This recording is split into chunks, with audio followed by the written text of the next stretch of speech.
वसंत कारखाना कार्यक्षेत्रात इतर कारखान्यांच्या ऊसतोड टोळ्या 20 लाख मेट्रिक टन 5 तालुक्यात भाव योग्य नसल्याने ऊस उत्पादकांची नाराजी।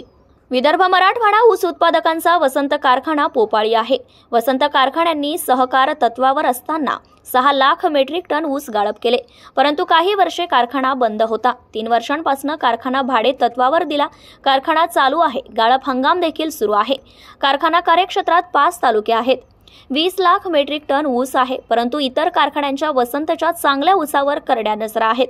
इतर कारखान्यांकडे पुरेसा ऊस नाही। इतर कारखाने वसंत कारखान्यांच्या कार्यक्षेत्रात ऊस तोड टोळ्यात टाकून वसंतचा ऊस गाळपास नेतात।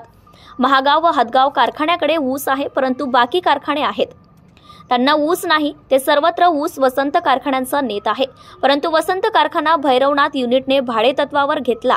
ऊसाच्या नोंदी सर्वाधिक आहेत। इतर कारखाने लुबाडणूक ऊस उत्पादकांशी करीत आहेत। सहकार आयुक्त यांनी ज्या कारखान्यांच्या कार्यक्षेत्रात त्या कारखान्यांचा ऊस आहे त्या क्षेत्रातच इतर कारखान्यांनी धुसफूस करू नये असा सहकार आयुक्त यांनी नियम काढावा, तरच इतर कारखाने दुसऱ्या कारखान्यांच्या क्षेत्रात मज्जाव करणार नाही। वसंतच्या कार्यक्षेत्रात इतर कारखाने यांच्या टोळ्यात धुसफूस करतात, त्यावर कारखान्यांनी ऊस उत्पादकांना चांगला भाव देणे महत्त्वाचे आहे, तर इतर कारणाने वसंतच्या कार्यक्षेत्रात धुसफूस करणार नाही। प्रतिनिधी निलेश पिलवंड, उमरखेड।